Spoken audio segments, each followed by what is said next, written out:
안녕하세요. 반갑습니다. 반갑습니다. 목사님께서는 목회자 리트릿 가셔서 내년 계획을 서로 기도하면서 나누시려고 가셔서 제가 대신 나왔는데요. 저 먼저 말씀하기 전에 하나님께 영광과 찬양을 드립니다. 제가 몇 달 전에 차 사고로 죽을 뻔 했는데 하나님께서 또 고쳐주셨고 또 절름발이가 되어서 있었을지도 모르는데 하나님께서 온전하게 고쳐주셔서 이 자리에 나올 수 있었습니다. 여러분 너무 감사합니다. 저를 위해서 기도해 주시고 걱정해 주시고 섬겨 주심을 너무 감사드립니다. 진짜 감사합니다.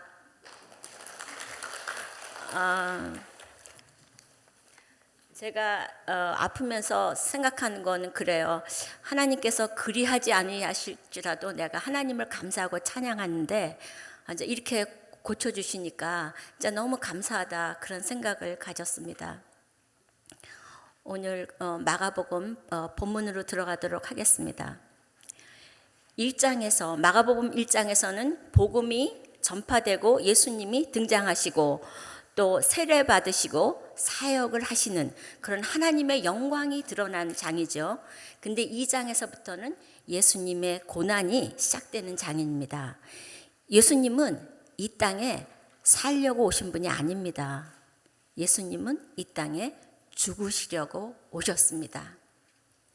아담 한 사람으로 인해서 죄가 이 세상에 들어왔고 예수 그리스도 한 분으로 인해서 우리 죄가 사해지고 구원을 받았습니다. 이 마가복음은요, 복음서 중에서 가장 처음 쓰인 책이잖아요. 그리고 가장 짧은 책이에요. 근데 이 책은 예수님에 대해서 굉장히 중요한 부분만 담고 있어요. 간결하게 다루었어요. 그래서 한 문장, 한 단어가 굉장히 함축적인 의미를 갖고 있습니다. 그래서 오늘 그 한 단어, 한 문장을 한번 살펴보도록 하겠습니다. 본문 2장 2절로 한번 보시기 바랍니다. 예수님께서 그들에게 도를 말씀하시더라. 그럼 이 도는 무엇일까? 예수님은 어떤 말씀을 하셨을까? 물론 하나님에 관해서 하나님은 어떤 분이며 어떤 말씀을 하셨을까? 그의 성품은 어떤가에 대해서 말씀하셨을 것입니다. 그런데 관주에 보면 예수님께서는 이사야서에 대해서 더욱더 말씀하셨을 것이다 이렇게 쓰여 있습니다. 그래서 이사야서를 한번 봤어요. 이사야서는요, 우상 숭배를 규탄하고 죄에서 떠나라 이렇게 말씀하십니다.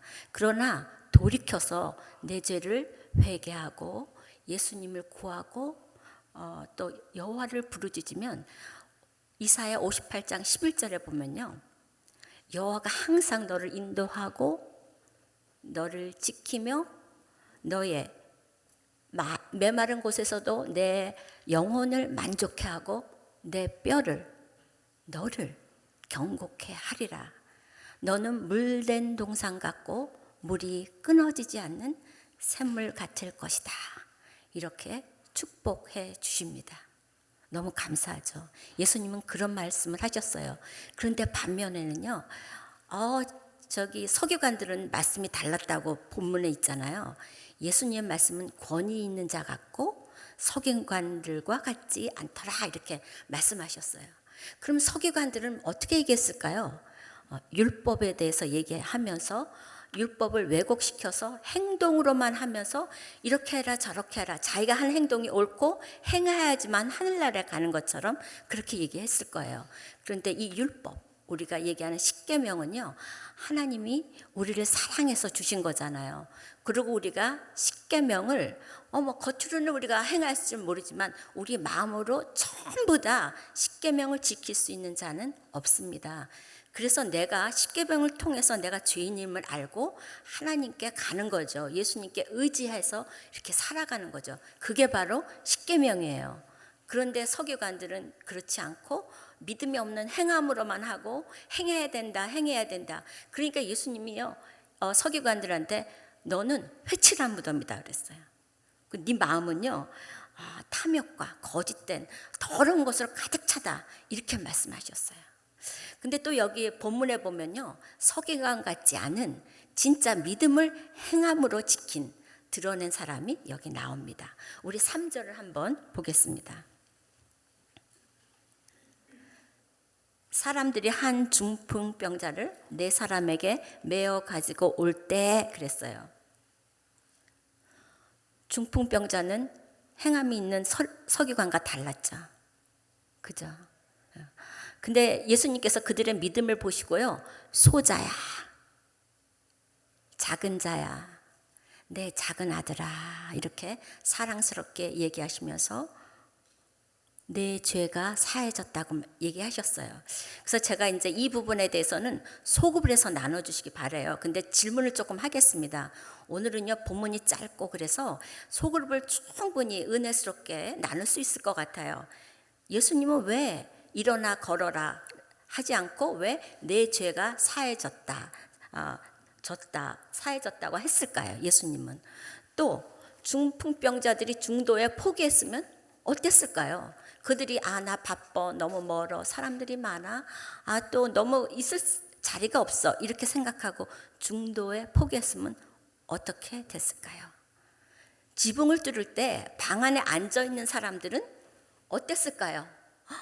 어땠을까요? 또 예수님의 관심과 바리새인의 관심은 어떻게 달랐을까요? 또 한 가지 예수님께서 죄 사함을 받으라는 것과 내 상을 가지고 걸어가라 그 말이 그 말 중에 어떤 것이 쉬울까요? 라고 질문하셨는데 왜 이런 질문을 하셨을까요? 이런 질문들이 우리가 마음에 있잖아요. 그것을 리더들이 잘 인도하실 거예요. 이미 공부하고 오시고 또 충분히 나누었습니다. 소그룹에서 시간을 짧게 하기 위해서 나눠주세요. 13절로 갑니다. 길을 지나시다가 레위가 세간에 앉아있는 것을 보고 이르시되 나를 따르라 하시니 일어나 따르니라. 여기서 레위라는 말은요 레위인이 아닙니다. 그냥 사람 이름입니다. 혼동하지 마세요. 레위는 너무 마음이 항상 무거운 사람입니다. 죄책감에 죄의식에 시달립니다. 그때는요 이 세금이요 정세랑 관세가 있었대요. 정세라는 뭐냐면요 재산세, 토지세 이렇게 정해진 비율에 따라서 세금을 내는 거예요. 이 세금은 로마 정부에다 내는 거죠. 그래서 이 정세는 당연히 내가 내야지. 그리고 그거는 참 합리적인 세금이었어요. 그런데 관세라고 있어요. 이것은 무엇이냐면요. 만약 통관세를 예를 들면 이제 마차가 지나가잖아요. 마차에 바퀴가 4개 있다, 6개 있다에 따라서 임의로 그냥 차지를 하는 거예요.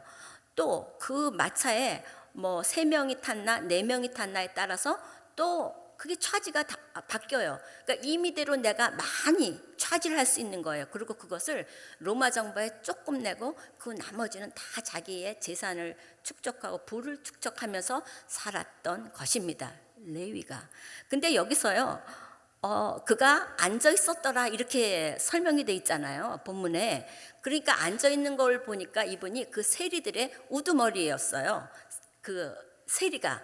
그런데 이 우두머리가 되면요 얼마나 생명의 위협을 받았겠어요. 사람들이 너무 고혈을 그게 착취해 가니까 그리고 그것을 또 뭐 사회 환환하고 그러지도 않고 부축적하고 세상 영화를 누리는 데만 쓴 거예요. 이 세리가. 그러니까 사람들이 그를 미워하게 되고 살해 위협도 있었을 거예요. 그래서 이 사람들은 자기를 보호하고 그러는 이런 사람들을 주위에 뒀어요. 그러니까 관세는 그 사람들을 이렇게 사용하려면 돈을 줘야 되니까 관세는 자꾸만 높아져 갖고 백성들은 그를 아주 죽도록 싫어했어요. 그러니까 이 레위에게는요 친구도 없고 소외됐고 또 사람들하고 멀어졌고 그러면서 이제 이렇게 앉아 있는 거예요. 그러면서 어떤 생각을 했을까 이렇게 생각해 봤더니 나는 사람들이 없어. 내 주위에는 아무도 없어. 근데 왜 나는 살고 있지? 왜 나는 태어났지? 살지? 나의 삶은 그냥 내 배만을 위함인가? 나는 왜 사나라는 그런 질문을 하고 있으면서 죄책감에 괴로워하고 있었어요. 근데 예수님이 그 레위의 마음을 보시고 딱 나를 따르라 했을 때 레위는 진짜 기뻐하면서 벌떡 일어나서 성령의 역사함에 따라 벌떡 일어나지는 거죠. 레위의 마음도 있었지만 그 괴로운 마음에 예수님이 찾아간 거예요. 근데 레위 죄인이라 그러지만 우리가 생각하는 죄보다 조금 더 뭐라 그럴까 극심한 죄예요. 그래서 제가 구약의 죄랑 신약의 죄를 한번 비교해 보도록 하겠어요. 그 구약의 죄는 사람 살인하는 그 자체가 살인죄잖아요. 신약에서는 어떻게 됐죠? 미워하는 거, 사람을 미워하는 게 살인죄예요. 그죠? 그 다음에 도둑질을 실제로 해야지 죄였어요. 구약에서는. 신약에서는 어떻게 됐죠? 마음에 저거 내가 훔치고 싶다라는 마음을 먹으면 그게 도둑질이에요. 또 한 가지, 여자를 보고서 그 탐욕, 그게 무슨 욕심이죠? 그러니까 정욕을 뿜는 자마다 간음하였나라 그랬어요. 근데 구약에서는 직접 그 간음을 해야지 그게 간음인 거예요. 그러니까 신약에 와서는요, 마음으로 짓는 죄가 죄다. 그냥 마음으로 죄를 안 지면 행동으로 안 나올 거 아니에요. 그러니까 죄의 그 정도가 좀 더 심화된 거예요. 그러니까 신약에 와서 우리가 너무 편하게 예수님을 믿는다라고 생각하지 결코 그렇게 생각하면 안 된다. 이런 말씀을 하고 싶어요. 그러면서 레위가 나는 왜 살지? 라는 질문을 했어요.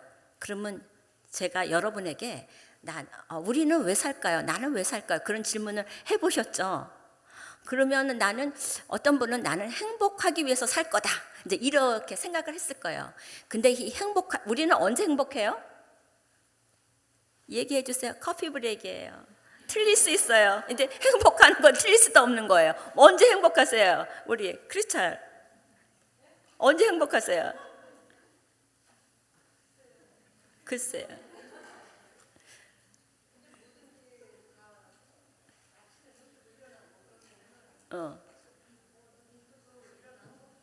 행복하다. 와, 진짜 너무 좋은 행복의 그런 생각을 갖고 계세요. 근데 이제 보통 사람들은요, 커피 한 잔에 너무 행복해. 그러죠. 그래요? 또 뭐 예쁜 옷 사면은 저는 이거 작업복이에요. 몇 년째 이렇게 작업할 때만 이렇게 이 옷을 샀을 때도 너무 나한테 이렇게 딱 맞는 얼터네이션 안 해도 되는 옷이 있어서 너무 행복했어요. 그리고 남의 칭찬을 들을 때 행복하죠. 우리 남편은 어때요? 내가 남편하고 사랑했을 때 너무 행복해져. 그리고 이 남편은 나에게 난 너만 사랑할 거야. 막 그렇게 하니까 너무 행복했어요. 근데 결혼하고 나니까 조금 행복하고 많은 시간 으르렁거리고 아웅다웅하고 살고 있어요. 그런데 또 아들, 딸을 낳았을 때 우리는 너무 행복했어요. 그런데 애들이요. 초등학교 때는 천재잖아요. 중학교 가면 수재예요. 고등학교 가면 범죄로 돼요.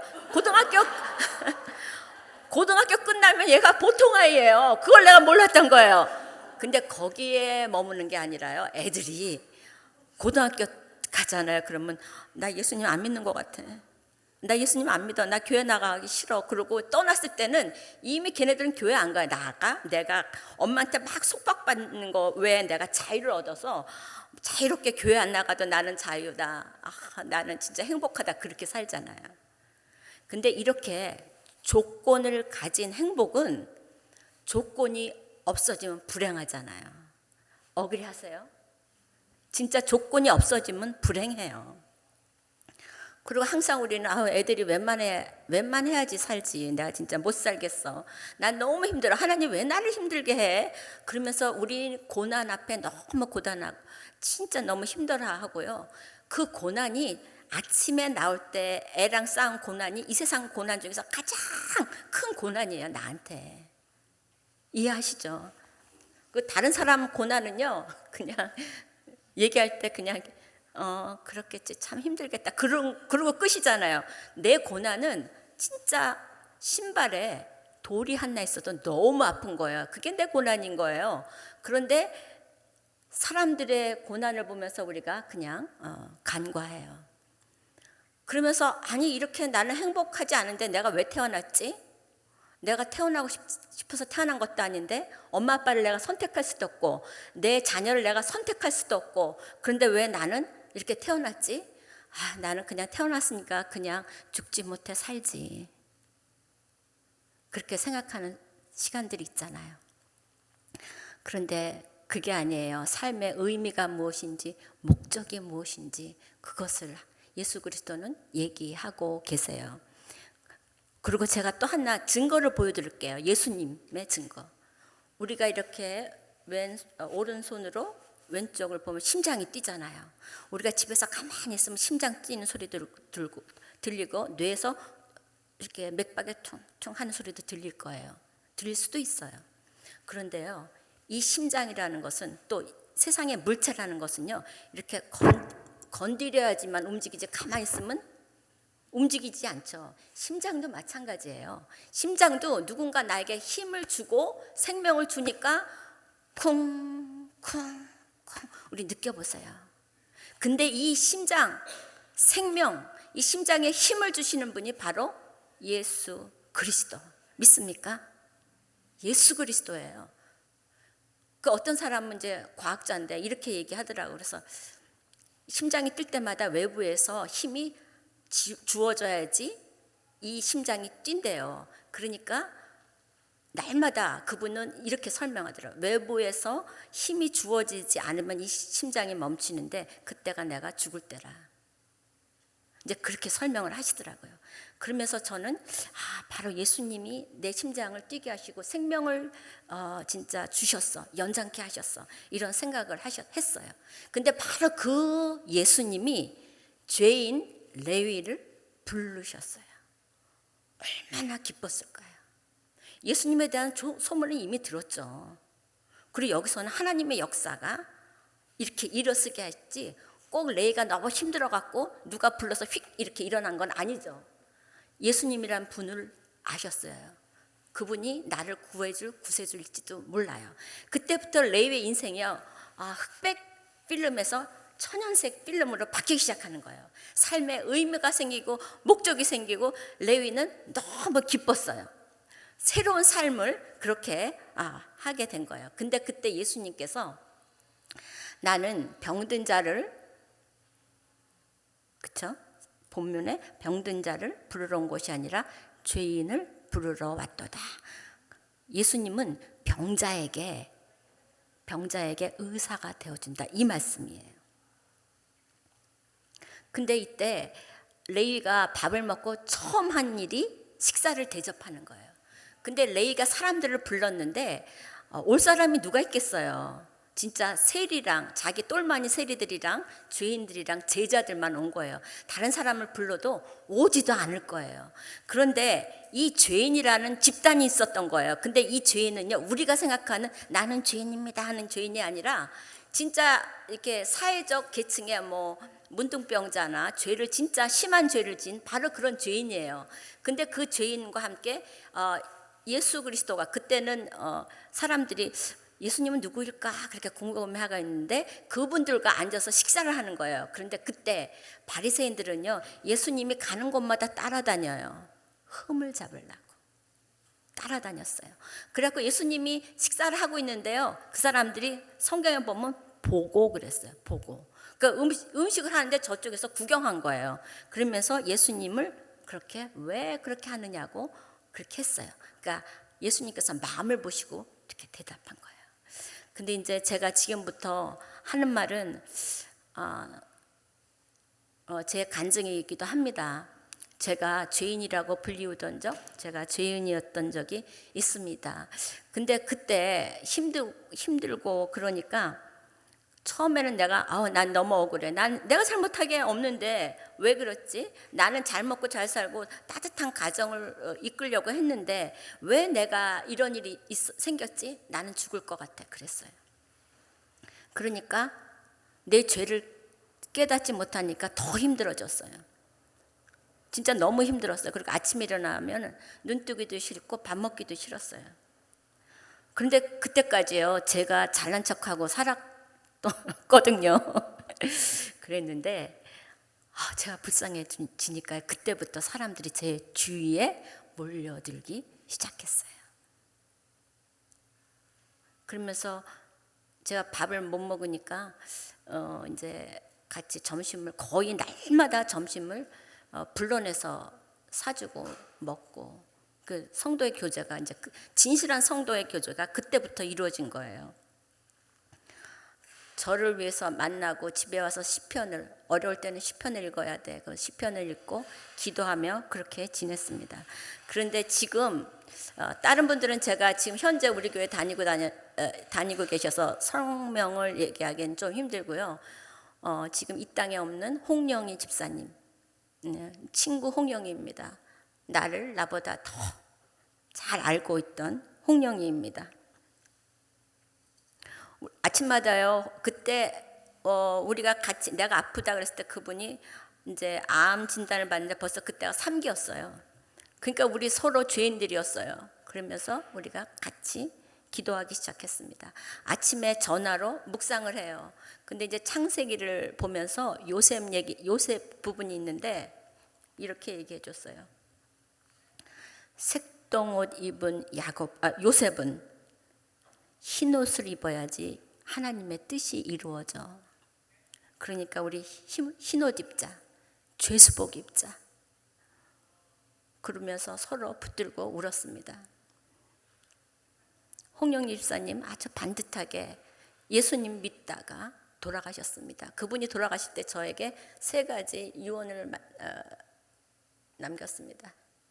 그분이 처음에는 유방암 걸려갖고 잠깐 난 사이에 가정을 위해서 또 샌드위치 가게에서 그렇게 일을 했어요. 샌드위치 샵이 아니라 햄버거 샵이에요. 그래서 햄버거에 그 기름이 다 하는데도 그분은 또 일을 하셨어요. 근데 그 번 돈으로 교회에 마지막에 돌아가실 줄 알고 헌금을 했습니다. 그래서 부엌 바닥에서 슬리퍼리 갖고 넘어지는 경우가 많았어요. 교회 부엌을 고쳐줘. 자기 딸 이름이 티나야. 티나 이름이 안 좋아. 그것 좀 고쳐줘. 3번째, 자기 남편을 조금 세워줘. 그분이 홍건희 간사님입니다. 그런데 그때 진짜 그 죽어가는 모습까지 다 봤습니다. 근데 그러면서 홍영희 집사님이 울지 말라고 저한테 얘기했는데 또 웁니다. 진짜 참 교회가 저의 힘이었고 성도들이 저의 친구였습니다. 홍영희 집사님 가신 다음에 더욱더 저는 깨달았습니다. 제가 죄인임을 깨닫고 십자가의 고난을 받으신 예수 그리스도의 고난과 저의 고난은요, 비교할 수가 없어요. 진짜 작은 일이었습니다. 그때 깨달았습니다. 그러면서 저는 내가 이 세상에 왜 태어났나, 나 이대로 살려고 태어난 게 아니야. 하나님 주신 목적을 찾아가기 시작했습니다. 요한복음 17장 12절일 것입니다. 아마 기억하면 그렇습니다. 저는 사람들을 참 좋아해요. 아시다시피 너무 좋아해요. 그래서 어떤 때는 기도로 하나님 사람들과 만나는 시간을 줄여주세요. 그렇게 기도했어요. 그랬더니 그게 진짜 요새는 홀로 있는 시간이 많아요. 홀로 있는 시간에 기도하고 말씀 봐야 되니까 이제 그렇게 됐어요. 근데 내 은사가 사람을 좋아하니까 하나님께서 이렇게 말씀하시는 것 같았습니다. 내 양을 먹이라, 내 양을 치라. 그 말씀 저는 일생 동안에요, 하나님이 저한테 예언하신 말씀 그거 하나예요. 근데 예언도요, 하나님의 음성을 들려주는 게 아니고 내 입에서 나오는 게 아니라 성경을 하나님이 저에게 보여주신 거예요. 요한복음이에요. 그러나 이제 그러고 나서 진짜 내가 공부한 게 아니고요, 하나님이 공부를 시켰어요. 그래서 신학에 가서 6년, 또 히즈 유니버시티에 가서 가정사역으로 6년을 공부했어요. 이게 자랑이 아닌 거는 조금 있다가 밝혀집니다. 그리고 이제 그때 우리 교회에 여성 사역이 없었고 오직 커피 브레이크만이, 그때도 초창기예요. 리더를 할 수 있는 사람들을 섬기고 돌볼 수 있는 그런 일이었어요. 그래서 물론 이제 시킬 때 예스 하고 달려나갔어요. 마음에 찔린 사람들 많죠. 저는 진짜 예스 하고 달려나갔어요. 리더하기 참 힘들어서요. 사람들이 다 빼요. 꽁지를 빼요. 근데 저는 하겠습니다 그랬어요. 근데 저는 커피 브레이크를 한 지도 지금 12년, 공부한 지도 12년이에요. 그런데요, 진짜 이건 트루예요. 신학교 때 배운 것보다 훨씬 더 말씀을 깊게 알고요, 또 마음으로 깨달아요. 그러니까 신약 공부하는 것도 필요하지만요, 우리가 날마다 현장에서 말씀을 가지고 내 삶에 적용하는 것이 더 중요해요. 이제 그러니까 예를 들면 신학에서 6개월 동안 신약 개론, 신약 해석학, 구약 해석학. 그런데 내가 그것을 따라가려면 열심히 공부해야 되는데, 또 제가 그렇게 열심히 하는 사람도 아니었고, 잘 모든 것을 잘 얻지 못했어요. 솔직하게 허전했어요. 신약 다니는 것 자체가.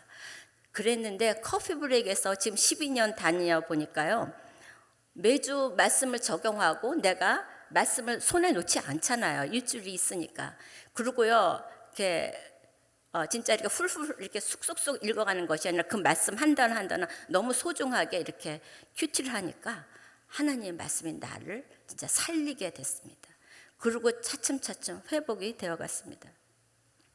그리고 제가 여기서 또 조금 죄송한 얘기 하겠습니다. 그 주보에 보면요, 양공이라는 이름이 참 자주 등장합니다. 제가 그거 볼 때마다 우리가 바이올린 가르칠 때 양덕인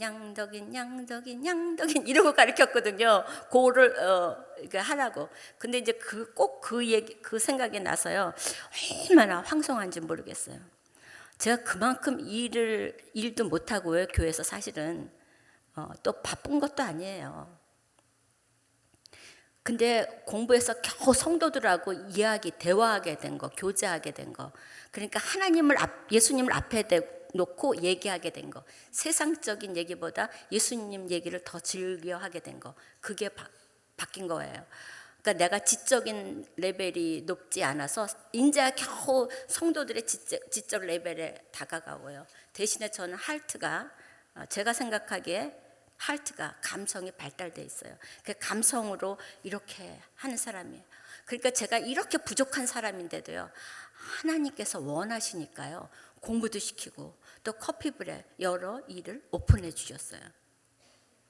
그래서 하나님이 저에게 주신 의미와 목적을 살아가게 되었습니다. 진짜 이제 저는 행복합니다. 아시죠? 제가 왜 웃고 다니는지 미친 사람 같잖아요. 항상 웃고 기쁘다 그러는데 왜 기쁜지 여러분 아세요? 진짜 이제는 조건 때문이 아니라요, 예수님 때문에 기쁩니다. 예수님으로 인해서 기쁩니다.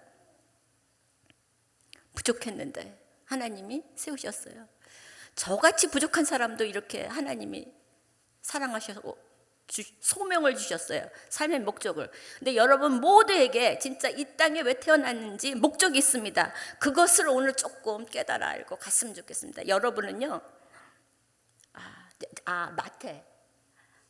세리 레위에 대해서 얘기하겠어요. 레위는 어떤 사람이냐면 예수의 제자가 돼서 의미를 알게 됐잖아요. 그 다음에 마태복음을 저술한 저자입니다. 근데 마태복음을 보면 특이하게 낳고 또 낳고 마지막에 그리스도라 칭하는 예수가 나니라 그렇게 썼잖아요. 근데 이분이 조금 공부도 하신 분 같아요.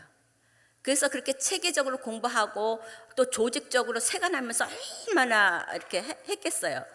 그래서 마태복음을 쓸 수 있었다. 그는 목적을 이루어가는 삶을 살았다. 근데 우리 모두에게도요, 그런 은사가 있어요. 제가 한번 얘기해드리면 안 속한 사람이 없을 거예요. 자, 어떤 사람은 이제 계산을 잘하죠. 또 어떤 사람은 또 음식을 잘하죠. 어떤 사람은 운동하기를 즐거워해요. 어떤 사람은 플랜트를 너무 잘 가꿔요. 또 운동도 잘하는 사람, 또 성경 공부하는 게 너무 기쁜 사람, 기도하면 힘이 나는 사람, 또 컴퓨터를 잘하는 사람도 있어요. 또 어떤 사람은 또 애 키우는 걸 좋아해요. 저번에 시네라시 보니까 애를 돌보는 게 너무 좋아서 포스터 홈을 이제 막 그때 전도사 같이 그렇게 하고 다니잖아요. 또 어떤 사람은요, 진짜 좋은 아내 되는데 내가 일가견이 있어. 내가 이렇게 하니까 남편을 세워. 또 어떤 아이를 또 내가 참 잘 이렇게 돌보고 나는 살림을 잘해. 근데 사실은 이게 제가 얘기했을 때 이게 그냥 세상적인 것이에요. 솔직히 플랜트 하면서 내가 하나님의 일을 한다고 생각하시나요? 아니죠. 그런데 이 세상적인 일이 하나님이 주신 목적, 의미가 되었을 때 그때야 비로소 그것이 하나님의 것, 영적인 것으로 변하는 거예요.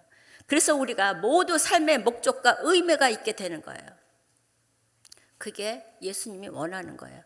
나를 따르고 내 제자가 되어 하나님의 주신 그 의미와 목적을 발견하고 그대로 살아라. 그러면 네가 행복해질 수가 있다. 조건이 아니라 그냥 날마다 행복할 수가 있다. 이렇게 말씀하십니다. 마지막으로 말씀을 맺겠습니다. 죄인을 부르신 하나님, 오늘도 우리를 사랑하시고 이 연약함, 나의 부족하고 연약한 그 모습 그 자체를 사랑하시는 예수님, 또 지금도 고난에 계신 많은 성도님들 계실 거예요. 제가 고난받으면서 내가 먼저 고난받고 뒤에 따라오는 고난받는 자 위해서 진짜 살겠다, 섬기겠다, 그렇게 기도했습니다. 그리고 오직 예수님이 풀어주실 문제도 있어요. 인간이 할 수 없는 문제도 있어요. 거기에 절망하며 우리는 넘어집니다. 또 인간관계에서 용서하지 못하고 괴로워하는 마음도 있습니다. 이 모든 것이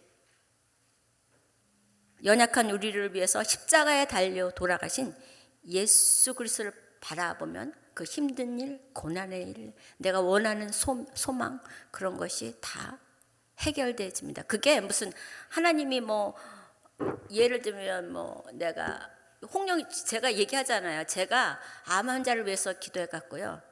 한 번도 암이 난 적을 내가 보질 못했어요. 그게 무엇을 의미하는지 아시죠? 그렇지만 나는 기도하는 시간 하나님하고 친밀해졌어요. 그게 기도예요. 나는 진짜 하나님 사랑하게 되고 하나님 나를 사랑하는 게 깨닫게 됐어요. 그래서 오늘 모든 짐을 예수 그리스도에게 진짜 내려놓기 바랍니다. 오직 예수님만이 나의 인생의 답입니다. 예수님입니다. 오직 예수님만 따라가는 저와 우리 성도님 되기를 진심으로 바랍니다. 감사합니다. 제가 이거를 하면서 이 찬송가가 생각났어요. 그래서 이 찬송가 한번 하고 끝나도록 하겠습니다.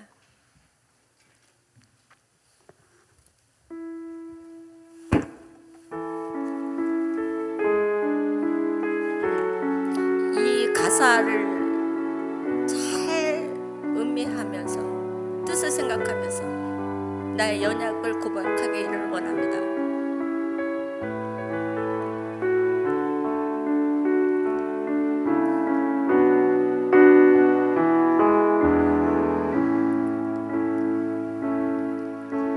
주여 우린 연약합니다.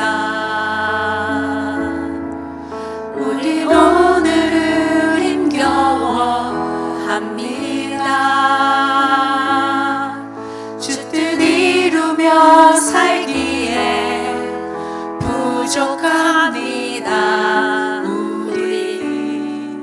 우린 연약합니다.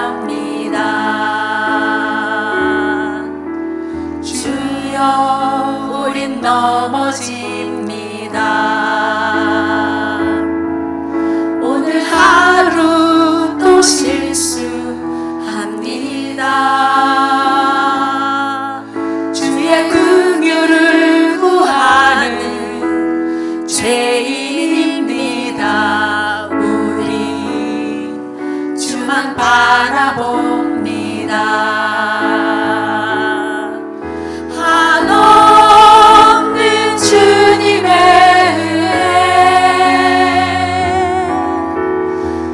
세상 위에 넘칩니다. 가릴 수 없는 주 영광 온 땅 위에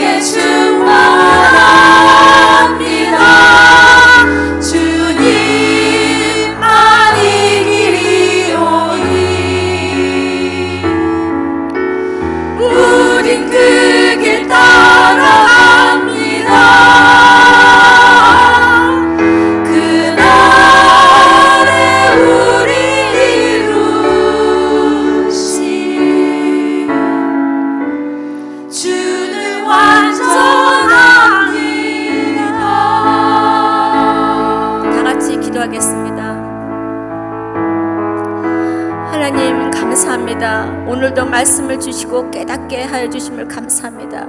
우리가 행복을 추구하였지만 내 손에 남는 건 없었고 빈손이었습니다. 오직 예수님을 바라며 살아가는 저희들 될 수 있게 하여 주시옵소서. 오늘 하루 예수님만 가득 차게 하나님 도와주시옵소서.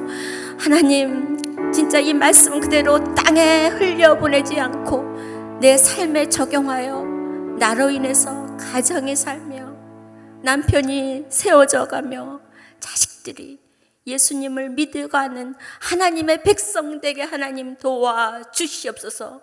이 모든 말씀 존귀한 예수 그리스도 이름으로 감사 기도드렸사옵나이다.